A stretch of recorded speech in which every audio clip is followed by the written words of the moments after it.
Assalamualaikum warahmatullahi wabarakatuh. Halo Sobat FDK, selamat datang di The Podcast, podcastnya Fakultas Dakwah dan Komunikasi. Kali ini bersama aku Puan yang akan menemani kalian untuk beberapa menit ke depan. Nah, di episode MBKM kali ini, di depan aku sudah ada mahasiswa dari Ilmu Komunikasi. Halo Kak. Halo. Oke, bisa perkenalan dulu Kak, supaya Oke. lebih kenal. Ya, sebelumnya perkenalkan, nama aku Friska Septiana. Aku dari Ilmu Komunikasi angkatan tahun 2022.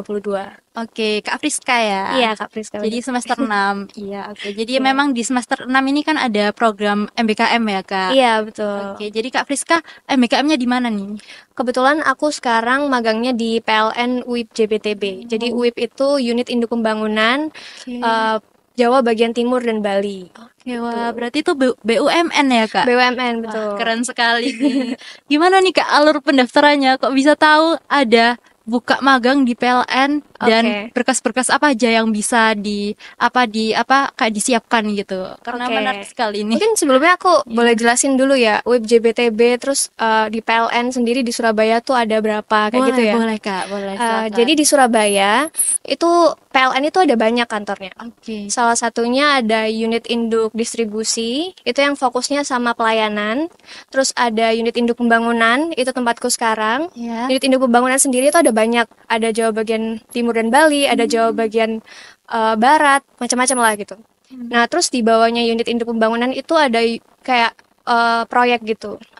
Ada juga UIT, itu unit induk transmisi. Jadi unit induk transmisi itu sendiri fokusnya lebih kepada pemeliharaan. Jadi kita tahu tuh PLN biasanya kan bangun-bangun kayak em, tower listrik ya, Iya, iya, tower benar. listrik. Nah, yang bangun itu UIT-nya, yang bangun Oke. UIP-nya.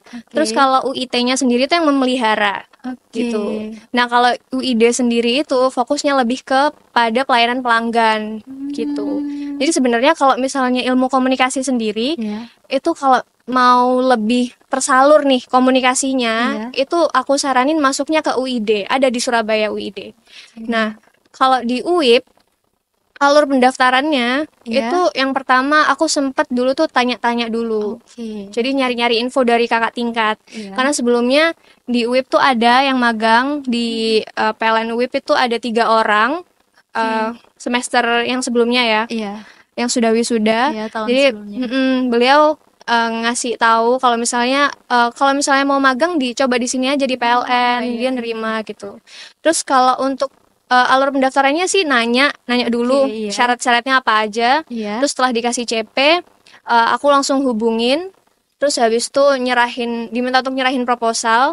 Cuman minusnya kalau misalnya magang di BUMN sendiri, Iya. karena PLN itu terpusat ya, Iya, terpusat. pusat. Betul. Nah, jadi untuk surat menyurat itu ada batasan-batasan gitu. Jadi karena ini aku magang MBKM ya, Iya. MBKM tuh ada syarat buat kita bisa sidang MBKM itu perlu yang namanya MOU. MOU. MOU. Nah, MOU itu PLN nggak mau ngasih waktu itu karena memang ya sekali lagi mereka terpusat kan. Iya. Segala sesuatu proses penyuratan itu pasti harus melibatkan pusat Pusat. dulu. Jadi kalau misalnya kita ngajuin MOU-nya ke pihak PLN UIP itu mereka nggak mau tanda tangan pastinya gitu. Jadi kalau misalnya mau nekat Iya. ya boleh sih. Jadi itu Kak Fiska gimana? Hmm. Untuk kan nggak ada MOU-nya nih. Iya, Jadi untuk persyaratan sidangnya itu bagaimana? kalau itu aku minta tolong bantuan sama pihak prodi sih. Oh, oke, Itu. oke, Jadi sip. kebetulan kok di tahunku ini nggak cuman satu yang ada kasus seperti itu. Oh, Rata-rata BUMN sih. oke. Cuman ada beberapa BUMN kayaknya yang mau ya, yang Iya, bersedia. iya. Karena juga lumayan banyak ya Kak yang magang di BUMN. Iya, Ya, keren, betul. keren. Oke. Jadi Kak Friska kan ini di UIP JBTB-nya ya. Iya, Iya. LGBT. Bisa dijelasin nggak Kak kalau Ilkom di sana tuh relevan apa enggak? Terus job desk-nya Kak Friska di sana tuh ngapain sih Kak? Ada di job Oke. desk apa bisa dijelasin Iya. gitu. Jadi kalau misalnya di UIP JBTB sendiri, aku tuh lebih spesifik masuk ke divisi komunikasi korporat dan TJSL. TJSL Hmm. itu tanggung jawab sosial lingkungan. Jadi Apa di itu Kak? setiap perusahaan Heeh. itu selain hubungannya sama stakeholder, mereka juga harus bermanfaat ke masyarakat. Nah, jadi mereka bikin kayak program-program yang apa ya, mendorong kesejahteraan masyarakat sekaligus digunain buat mereka naikin revenue. Revenue tuh kayak pendapatan perusahaan gitu. Gitu. Jadi kebetulan sebenarnya CSR, jadi CSR ya itu namanya. Corporate Social Responsibility kepanjangannya. Nah, kalau CSR sendiri di perusahaan lain tuh udah dipisah dari komunikasi. Cuman kalau di UIP itu kebetulan dijadiin satu. Jadi ya sebenarnya awal-awal tuh aku juga ragu sih kayak masuk nggak ya Ilkom ke situ. Cuman ternyata setelah aku jalanin ya ujung-ujungnya kompetensi kita sebagai anak ilmu komunikasi kepake juga kok. Jadi serapan dari apa ya mata kuliah yang aku ambil itu ternyata juga tersalurkan juga kok.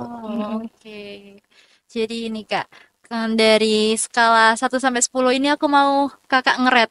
Dari 1 sampai 10 Kakak magang di PLN UIP JPTB tuh berapa ratingnya? Berapa ya? Kayaknya 10.000. 10.000, wow. Kenapa tuh Kak alasannya? Banyak keseruan-keseruan mungkin. Banyak sih. Ya, banyak hal yang bisa aku ambil dari magang di PLN sendiri. Termasuk ya karena kalau komunikasi udah jelas kita udah ada bekalnya gitu kan. Jadi ya bikin berita, terus habis itu ngurusin administrasi terkait dengan stakeholder kayak gitu-gitu udah biasa lah. Cuman kalau misalnya yang TJSL ini yang menarik menurut aku, kan karena kayaknya CSR tuh lumayan lagi naik ya. Kalau aku lihat-lihat tuh emang itu merupakan divisi yang sangat penting gitu loh kalau di perusahaan sendiri. Nah, itu jadi menarik karena aku bisa tahu gitu gimana mereka memprogramkan program CSR itu tadi, terus gimana caranya mereka ngehandle program-program itu tadi gitu. Jadi kalau ya di divisi aku sendiri tugas utamanya sih paling bikin konten, bikin flyer, terus nulis berita. Berita itu kayak ya rilis-rilis gitu. Terus juga, nah nantinya menariknya tuh kalau di PLN kalian bisa sekaligus nambah portofolio.